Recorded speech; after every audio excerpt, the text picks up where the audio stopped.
You're listening to On the Couch with Dr. Michelle, right here on LA Talk Radio. Hey, welcome everybody to my couch as you always are. This time, now, new time, 11 a.m. And of course, that's Pacific Standard Time. And wherever you are around the world, welcome to my couch. I'm Dr. Michelle, and I have an extraordinary guest today. She's written an amazing book. Well, she's written lots of books to sort of help with our spiritual growth. But it's also a psychologically based book, and it's also down to earth. And it's something that we can all relate to in some way. And also in my social media, I was sort of putting out there that we were going to talk about how to cope with all of the turmoil and reading the news every day and embracing the energy around the world and the chaos that's going on. How can we stay grounded and sort of keep sane in our own lives? It's not easy today, and we're going to find out. Well, let's bring her on right now. And there she is. Hi. So nice to have you, Dr. Maitreyi Nolan. Thank you so much for coming on. It's wonderful to be here with you. Your book was amazing. It's called Into the Heart of the Infinite, a spiritual memoir of an extraordinary mystical journey. And I love the way you just roll it out. Your kind of your life journey, and it's it is. Oh, it's beautiful. So what was really cool to me is as a psychologist, I'm so fascinated and wondered what it was like to have one foot in the state of ecstatic love and spiritual bliss, which you have and do and bring to others, and the other in the practical everyday world. And how can those be totally integrated? And I think a lot of people who I talk to, not only in my practice, but, in the media and, also in my interviews, I think that's very difficult sometimes to really maintain that because, we can get lost in really answering our call and our inner higher self. We can get lost in that spiritual loving life, but want to come back down to earth and be that person for our families and our friends. And so we'll maybe talk about that. Okay. So anyway, I have some questions for you, and I think the best thing to do, let me just give a little bio first, because I think it's really important that people know who you are and what you've done. And you're an award-winning author, psychologist, and a spiritual teacher. And you've developed a worldwide following, bringing forth the deep wisdom that manifests to you and through you, which I also am fascinated with, through your inner guide, Baba, and also in your guru, the renowned Indian mystic Sri Sri Anandamurti Baba. Right? Did I say that right? You got it. Oh, good. So this is really what's interesting to me is the Baba has loved and guided you throughout your life. You've had these spiritual messages, and I really want to talk about that when you were young. But also, this Baba now speaks to you and through you. So I want listeners and viewers to find out how that works and the wisdom that they can get from this information. So thank you so much again for being here. So. Thank you. It's wonderful to be here with you. Aw, and the book's lovely. So let's talk about the beginning of your spiritual journey as a child. You talk about sort of feeling divine presence, and how did that presence feel to you as a child, and how did that roll on into your life as a young adult? Well, when I was a child, I think I was about 12 or 13 when I started feeling this divine presence near me. And it was kind of connected. I had a deep connection to nature and I felt the presence in trees and animals, and I really felt connected in that way. And then this presence, especially like if I was struggling and in stress, then I began to feel there was this holy presence really that was there, like a very holy being. The only Mm. being I'd ever heard of at that time in my life like that was Mm. Jesus, right? Right, sure. Holy being. But I had this feeling that I'd been with this being in the past, even though I didn't know anything about reincarnation Right. or anything like that. And it was just such a loving, Mm. compassionate presence. At that point in my life, there was no guidance, no, Mm. Yes. it was just there with me. And Right. I would feel like if I would be really stressed out by, home and Sure. school and all the little Yeah. stressed out by it, especially at 12 and 13, right? Oh, The sure. middle school years, right? Very difficult, right? Yeah, Yeah. then Yeah. I would come and I would feel, this presence just come and calm my mind as if there was this uh, Mm. holy presence. And I felt really in love with this presence. I thought, Mm. this is this is the one that I'm connected to. This is the one that I've come here for. But I felt Oh, that that's I was beautiful. in the Yeah. wrong time and place. Why wasn't this person a person? Why was I Right.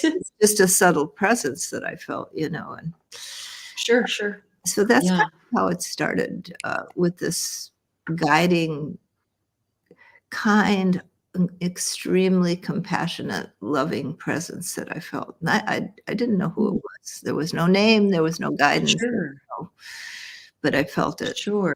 Had many Oh, that's so cool. experiences as a child with it.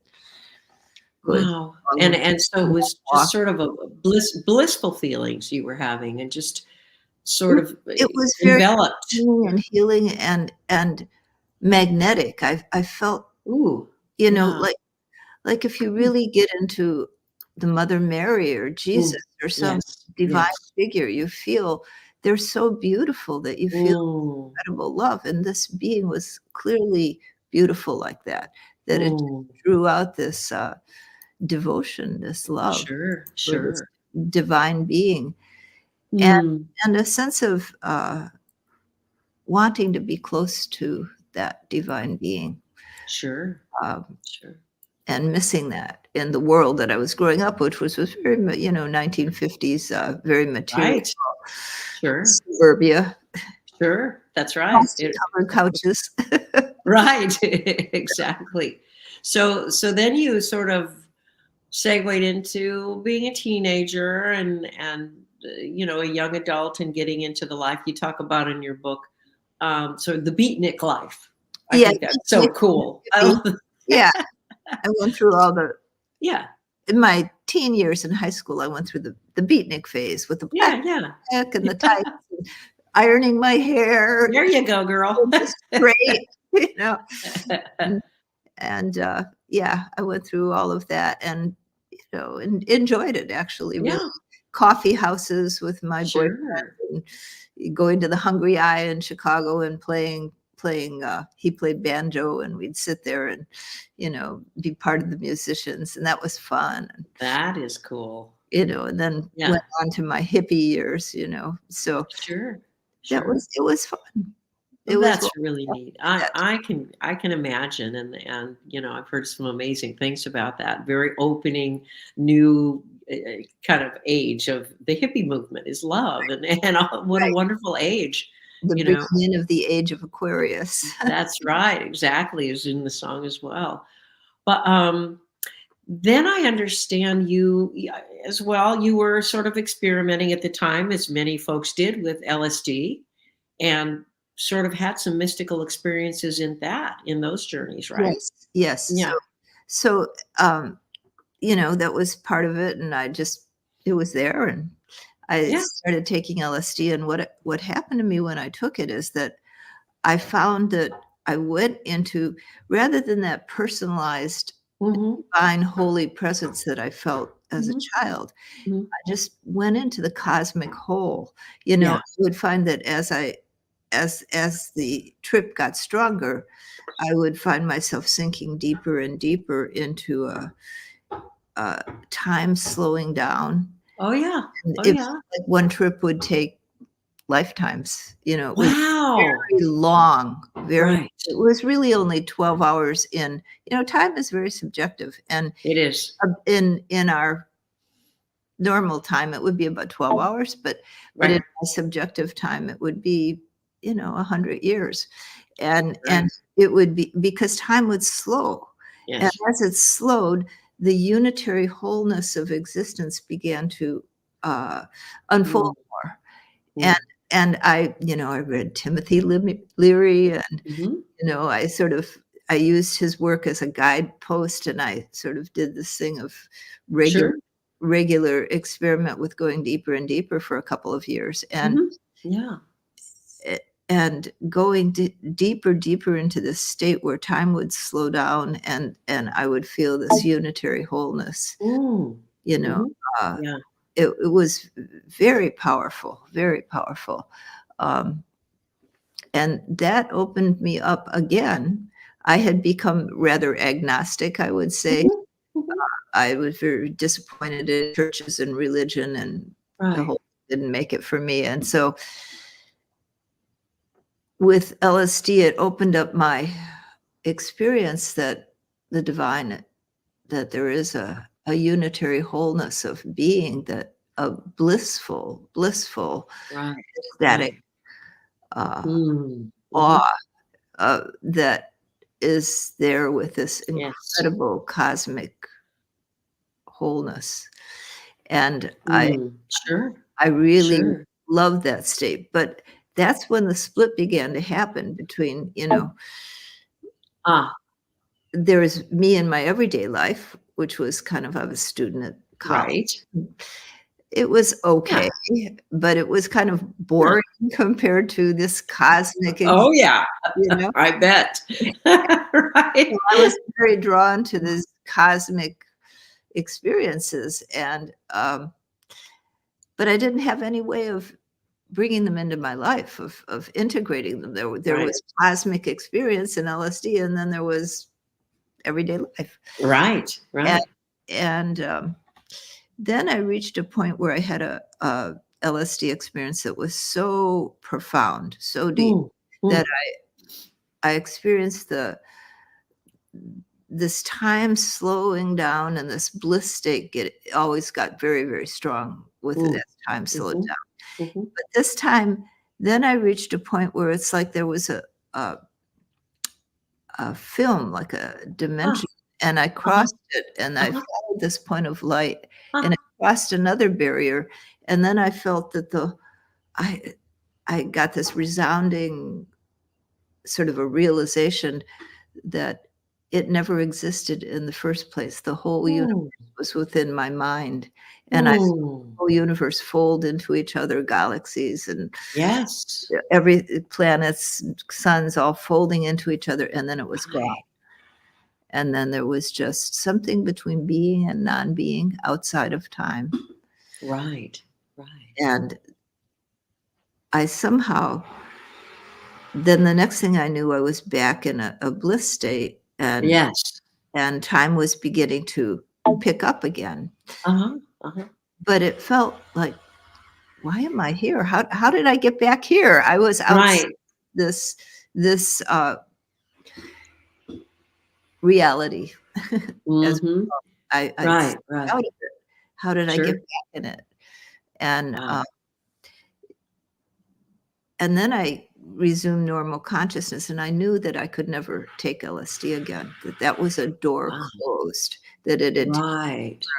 where it was going to take me in terms of understanding, in terms of experience.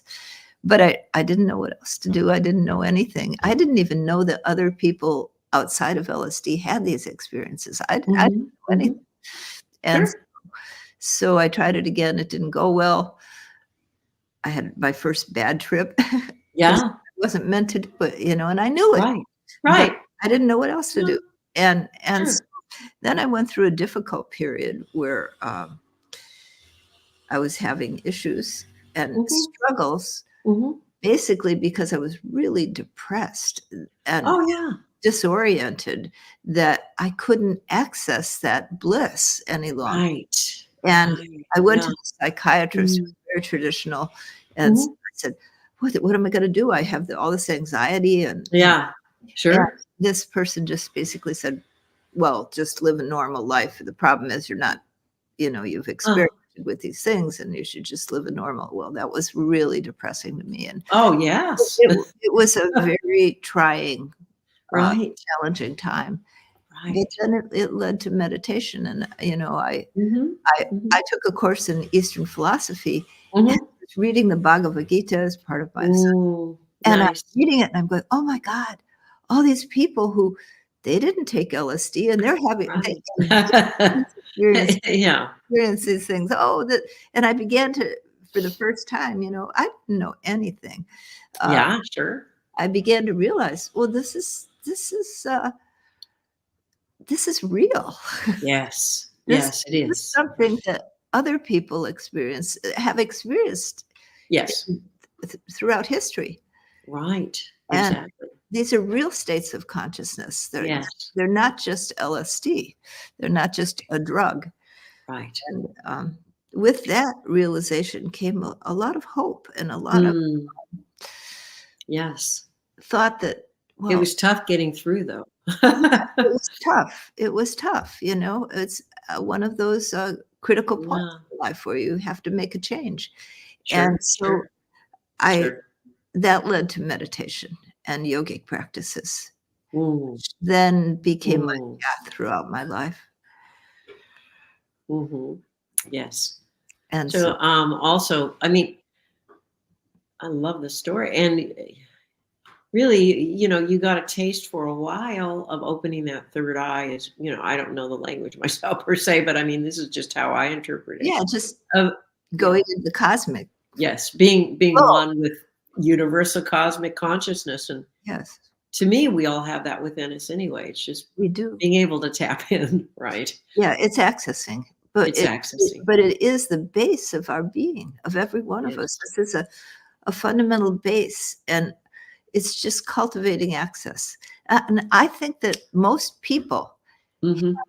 special experiences in their life, and Mhm. given our material culture, we often don't talk about it. Mhm. But maybe Right. you're out and hiking in nature, and Mhm. Mhm. suddenly you look up and you see this magnificent sunset or something, and you just Mm. experience this moment Yes. Yes. of bliss and awe. Yes. Yes. And suddenly you're not just a single little person, you're just connected, right? Gosh, that is so true.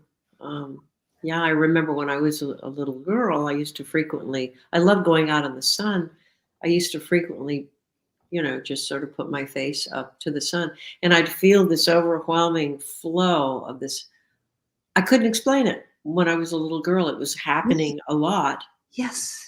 Of course, Yes. when we get older and we start having hormones and doing the things teenagers do, and Right. whatever, that seemed to be lost. And I think that is perhaps with brain changes or hormonal changes, right? And living in the world of Right. um, We get pulled out. We get pulled out into s our experiences in life, right, right. and We do. we move away, but those moments are where consciousness appears, right? Yes, And yes. it can also happen with a loved one, Hmm. there are different circumstances it happens with Hmm. Hmm. people, but sometimes you look in the eyes of somebody you love, and there's not 2, there's 1, Hmm. you know? Absolutely. You're just lost in that love. Absolutely. Love Yeah, can be exactly. great, and you can truly your separateness dissolves in it. Oh, it's true. And And yeah, no need to speak. It's just, yeah, exactly. right. And That's so beautiful. we touch these moments, but what meditative practices do is they allow us to cultivate, Mhm. and sometimes psychedelics give us a look-see of Sure. of that cosmic unitary whole, which is the base of our existence. And when we have these kinds of experiences, we're just touching in. We're That's touching into our true. base, our soul base. I agree. Well, I think that's lovely. By the way, in case you just tuned in here virtually online, and also on our radio program simultaneously, latalkradio.com. My special guest today is Maitreyi Imai Nolan, and we're talking about her latest book. She has so many books. We're going to encourage you to go on her website in a little bit because you'll see all the books she has. And you can get a real flavor of her life and her teachings and her Baba who guides her. The book's called Into the Heart of the Infinite, a spiritual memoir of an extraordinary mystical journey. And it really is so cool hearing about your journey and sort of living through you and experiencing what you did and wishing that we all could do that. Or, I think there's a lot of people that say, oh, wow, she's been selected or she has, I just think, for me, I think, wow, this was your soul who came here to learn this. This was part of your soul who said, I'm open to this. And it just happened in your life. And can But everyone open their hearts to this kind of knowledge and learning? absolutely, absolutely. I feel that the connection to the infinite self, the God self, is there for everyone. Mm, It's there. And mm, it as I said, I think there are special moments in our life, peak moments when we have that connection. And yeah, it happens yeah. for most people, I think. Mm, There's moments are there. You know it's there. mhm, mhm. But then you can cultivate that. You can cultivate that in Sure. your heart connection, in your thinking, and the way Yes. reading inspirational things that bring you in Mhm. connectedness and in deep meditation mostly, so that you Yes. open your heart and mind to Mhm. connect with the whole and I love that. divine Mhm. presence. It's true. So It's beautiful. I don't think that I'm special in any way. I'm a really ordinary Mm. person, and I wrote my experiences because I think that sometimes reading other people's story helps you support you in your story, in Sure, your journey, sure. because we're all on a journey in life, a journey Mhm. of self-discovery, a journey of Yes. self-connectedness, and it has its struggles and it has its moments of joy, and it has this connection to open to the wider, greater whole, Yes. and to realize that we're not separate beings. Mm. We're So all part true. of this integrated, interwoven whole of being. So true. And I think this is why also we are so connected and it's really difficult right now. Well, it's always been difficult, I guess. But if your heart is open but now we have social media, we have access to knowing what's going on all around the world and the chaos and the quote holy wars and the destruction and the Wow. suffering. And I mean, it's so difficult for so many people to shut off that exposure. And I don't think a lot of people want to just, I'm not watching the news. Maybe they are, but it, it's so hard to not be affected by that every day and feel the vibe around everyone and the suffering, because you're right. We all are connected. So, You're right, and now it's so difficult to see people who, have lived lives like yours, who've their yeah, children and families, and they go to work, and they're right. professionals, they're computer people, they're Yeah. they're all different kinds of professionals like you are, or Hmm. if you're, a laborer, there's they're just people like us. Right. To see their lives destroyed. Hmm. It's we wouldn't, during World War II or something, Yeah. we knew there was a war out there, we knew it was horrible. We didn't see Mm. Right. right there in front of us, Right. and now we Right. do. And, that's a new experience because we can have that Hmm. instantaneous connection to what's Yes. happening around the world, Right. and, Ah, it makes the horrors of war right. so much more real. Sure does. And It, I do listen to the news. I do mhm. keep up on it. I feel like I don't wanna be an ostrich in the sand, you know? Mm. I have Right. to stand. I wanna witness what is happening, and Mhm. it's hard because it is very painful, Mhm. and yet I do think that we're in a transformative process towards a more positive future, and that in that transformative process, there's the nature of transformation is that um, you're moving from one level of being to another level of being. Mhm. And in that process, there's a deconstruction of what has been to Yes. reconstruct at a higher level. Mhm. War has been around for a long time, and some of the things that are happening, but the political games and the war and all that stuff Right. has been around. But right now, it's in your living room, and that was never the Yeah. case before. Right. And Right. so we have this access Mm. to this knowledge and information, which I think is part, as painful as it is, it's part of the process of making this obsolete because we can see how horrible it is. We can Yes. see that this isn't working. Yes. We can see that functional societies are being destroyed and made non-functional, and Mhm. Mm. and in a way that we could never see before Right. because we didn't have the access that we do now with our Right.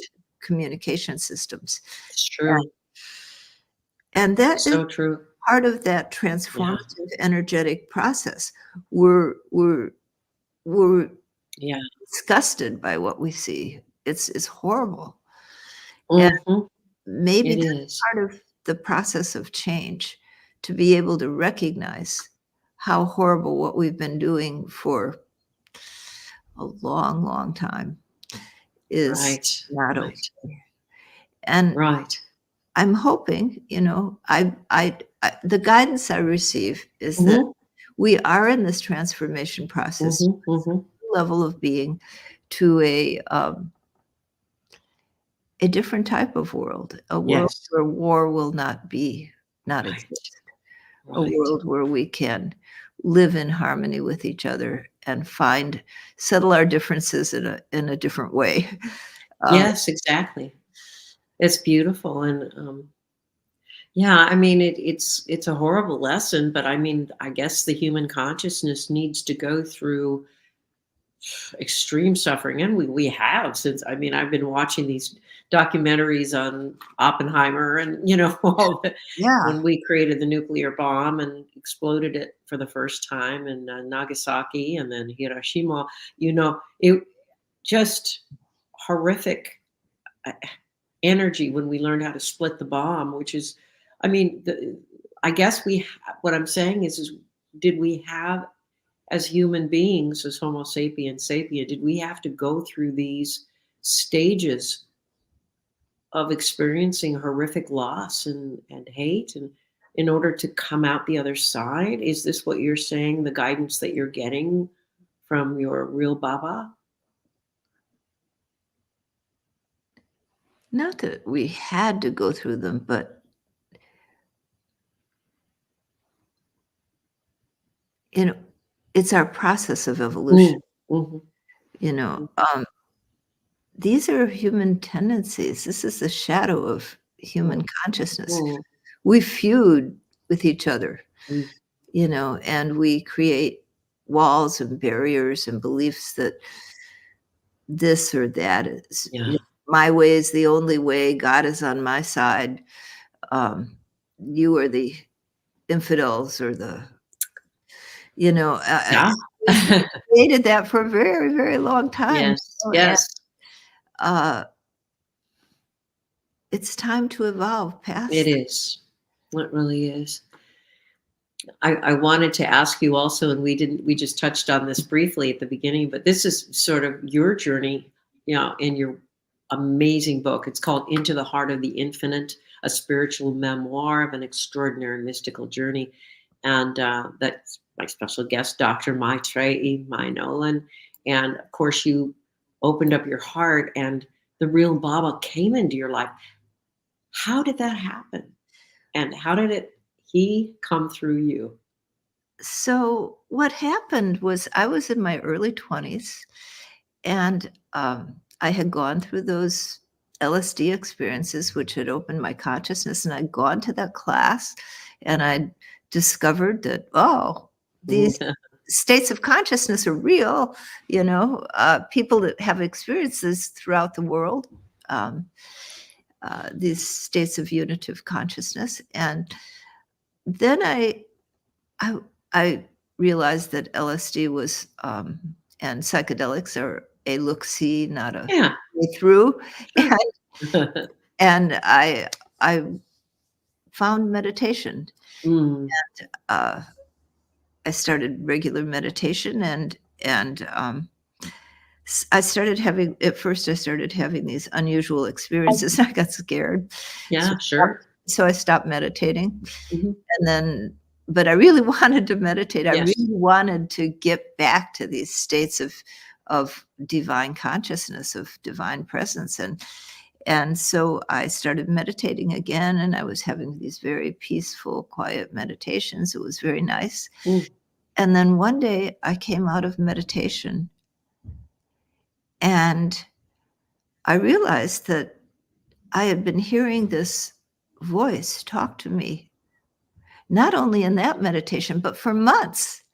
And I would forget it the moment Yes. I came into conscious. Otherwise, I would have gotten scared and run away, but when Sure. Of when I course. finally realized that this had been going on, I was already so in love with this Mm. divine presence that Yes. I went, "Oh, well, this is weird. I don't know. I think maybe I'm crazy. People don't hear Oh. voices internally, unless they're crazy." Because I was young. I lived in Southern Illinois. Sure. I had no Sure. experience with anything. I was not a psychologist. Yeah. I didn't Yeah. have any, understanding of these things. And so I, but I've found that the beauty of this being that was Mm. there, just like Mm. when I was a child, the beauty was so Mm. holiness was so immense that Yes. I was just tremendously in love. Anyone would be in love if they saw Sure. such beauty and such holiness, Mm. such divine presence. Anyone would be in love, Mm. you can't help but love it. Uh, Sure. and he told me that his name was Baba, Mm. just Baba, which Mm. is a very common Mm. term. Right. I didn't know at the Yeah. time. It's a Sure. very common sort of address for any sort of spiritual leader, Right. but he just said Baba, and that was what Mm. he told me, and, um, I felt just an incredible. I was so in love that all I wanted to do was Mm. be near to Mm. this presence, Mm. and so I went through a period where I kind of the outside world kind of matched sort of went along with the inside world, and I went through a period where I just became so in love, so immersed in this divine Yes. love that I Yes. I really didn't want anything else. I didn't wanna Mm. be involved in anything, Right. and I went through, uh, a month or so where I just sort of disconnected, I would say, from worldly life, and Right.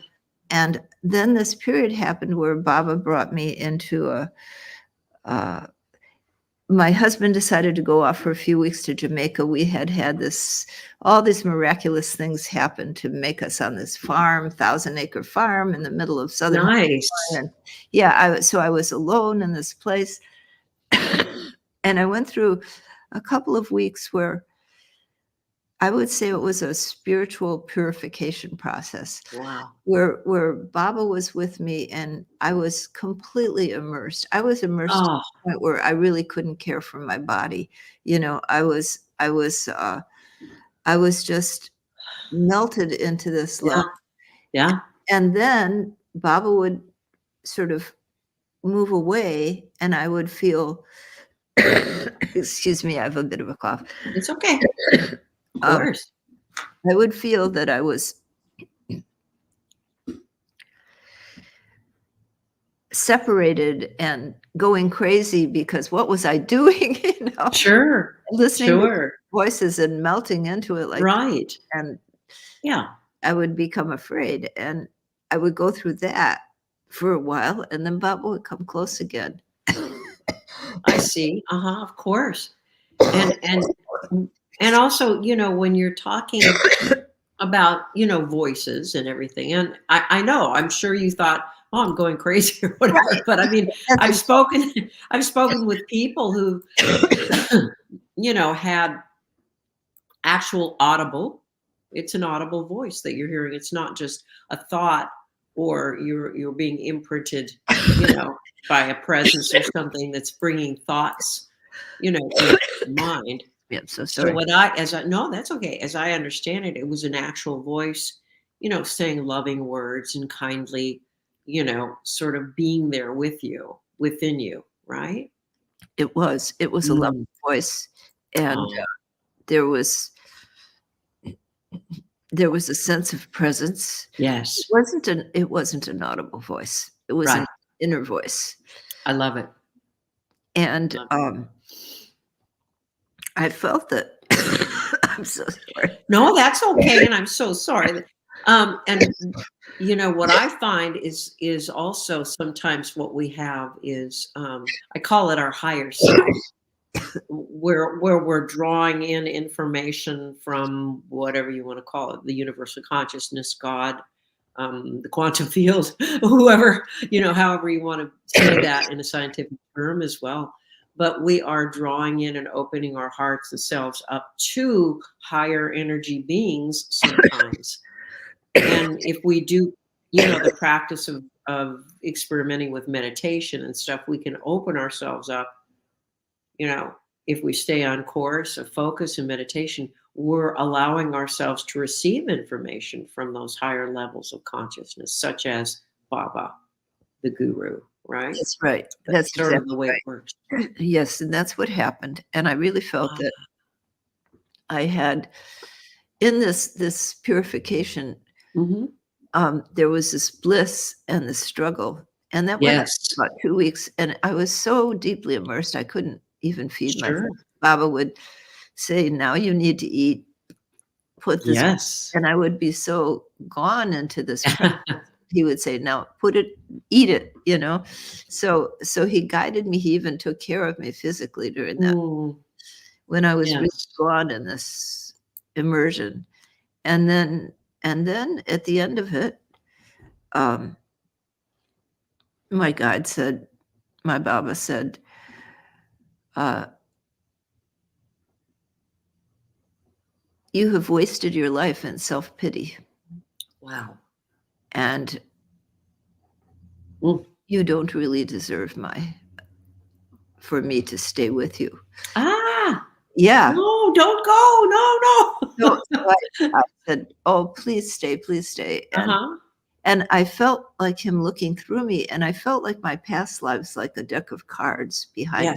Yes. And he Flashing was, kind of.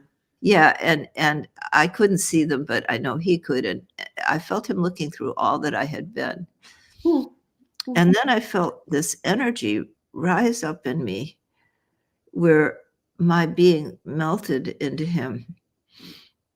And just the Wow. thinnest veil Mm. was left of it was like somebody turning up a radio dial, Right. and just the thinnest veil of my own Yes. individual separate self was left. Wow. Just this Wow. very thin, but Mhm. I felt almost complete unity with this deep Wow. guide. Yes. I felt that, there's great bliss, there's great Mm. Mhm. in this union of love, of Yes. divine love, where Yes. all sense of individuality, this world was gone, my individual self was gone. There was Right. just Yes. this love, this bliss. Yeah. And then as that state began to settle, Baba said, "Now come to India and be with me in physical form," Okay. and guided me that I should go to India and be with my guru Mhm. That's in beautiful. form. So I had never met my physical guru. I only met the inner guru who Mhm. and guided me in. Right. cleared some energy, and my husband came home from Jamaica and I said, "Go to India." So he was also a Nandamurti Baba devotee, and Mm. so we sold everything we had. We got rid of our farm. We gave our dog away and our 2 cats, and Hmm. we bought one-way tickets to India Wow. How cool. and to be You with guys. physical guru. Yes. Yes. So that's how And Baba first came to me as an wow, guide and guru, and that is a cool story. yeah. And I mean, it's just semantics, I guess, but I would say he is for you, your spiritual guide. I guess we all have spiritual Yeah, guides, yes, right? a Yes. guide guru, yes, Yes. the one who has but I feel, both my physical guru in India, Sri Yes. Krishnamurti, Mhm. and my inner guide, Baba, Mhm. both are manifestations, I feel, of divine, that Mhm. unitary, Mhm. that Mhm. one being, Yes. the one God, right? The one self, Yes. embodying for me in a Mhm. way that I could understand. So I have felt that all the guidance I receive is not and that I received over the years. Over the years, there was so much guidance, so much Mhm. love, so much Mhm. Mhm. Mhm. helping me Mm. with my own struggles and just being there for me, never asking Yes. anything from me for like 25 years or something or longer, Mhm. Mhm. before Yeah. it changed. But Mhm. there was so much love, and it was as if the divine presence, the divine infinite one, was just Mm. embodying in this congenial form Mhm. as Mhm. as a very kind, Mhm. Yes. compassionate Mm. uh, presence Yes. that Yes. helped me to be Yes. I would to go into deeper states of consciousness, where because I had such love for this presence, but the love that I had, I think anyone would have. Yes. Um, Yes. this is a divine presence that Yes. there was a time when every word that was spoken was like the facets of a jewel, like Mm. perfect Mm. love, Mm. I perfect love that. perfect justice, perfect, Mhm. Mhm. and it's like this world was black and white compared to color, Wow. you know, That's the incredible. what we call human Right. love. It's like Yes. Yes. dim compared to the love Yes. of the Right. divine, and it Beautiful was story. anyone would be completely in love. I felt Sure. I felt, it was just my solid rock, my Yes. ship in Yes. the storm. Right.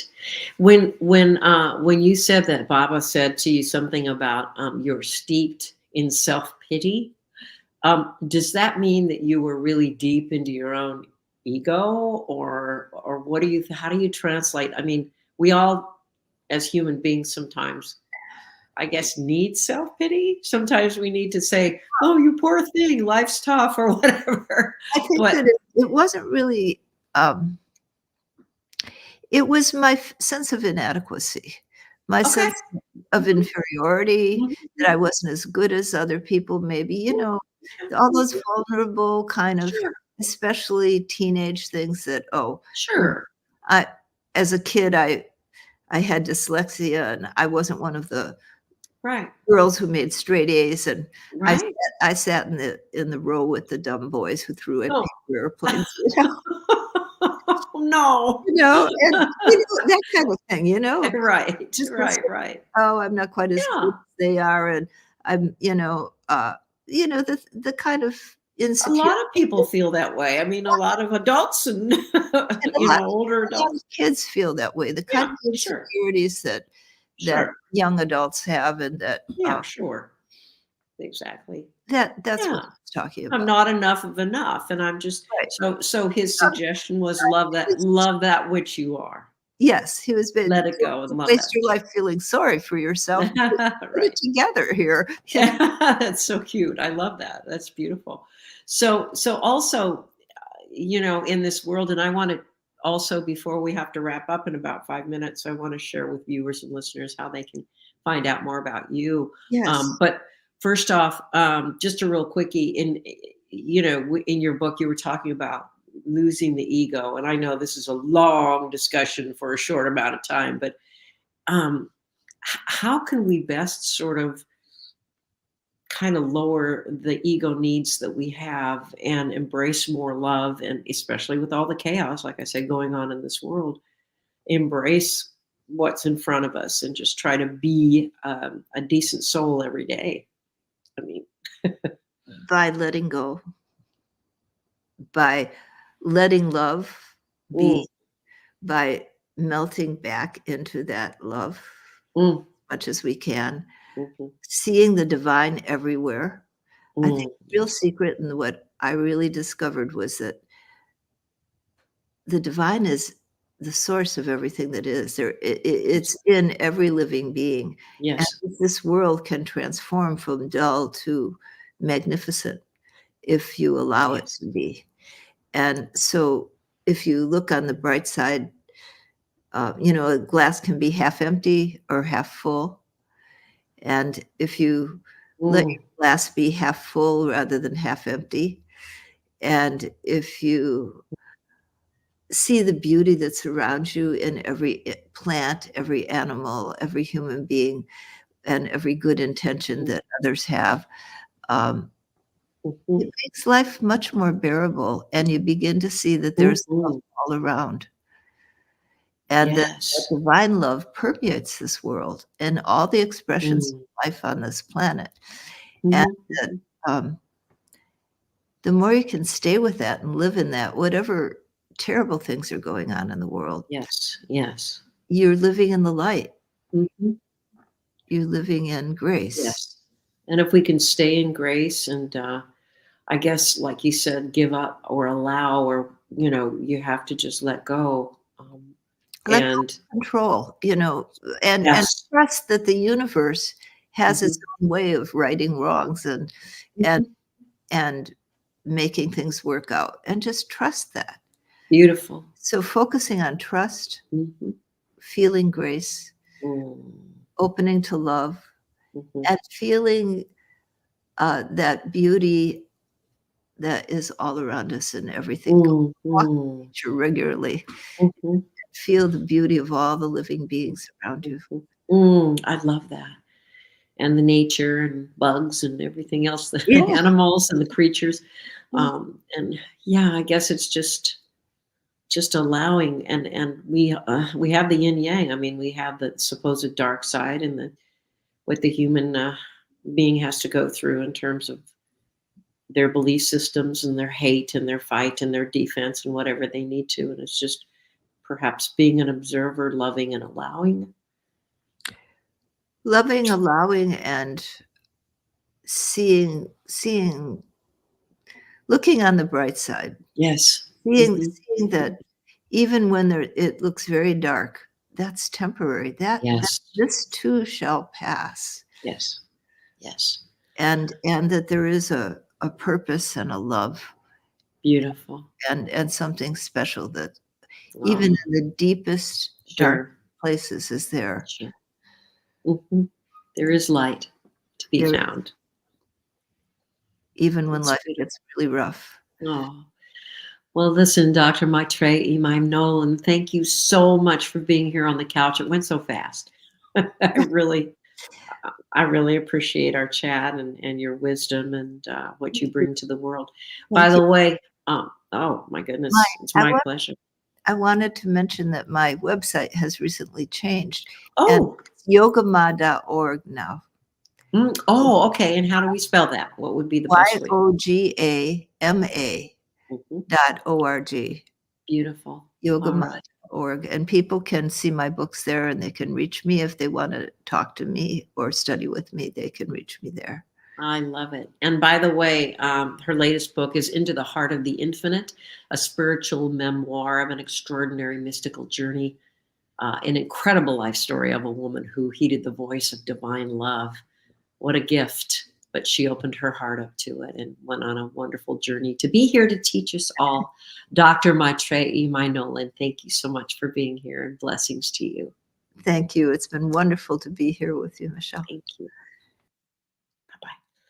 All right, everybody. Thanks so much for joining me. I hope you got some good information from my interview today. And if you have questions, of course, the rerun will be up on my website here on LA Talk Radio. You can listen to the rerun and check it out, and also find out how to get the doctor's great books. Have a great day. And as I always say, take care of yourself first. Go within and love that which you are. And you'll always be great for others that way. Bye-bye.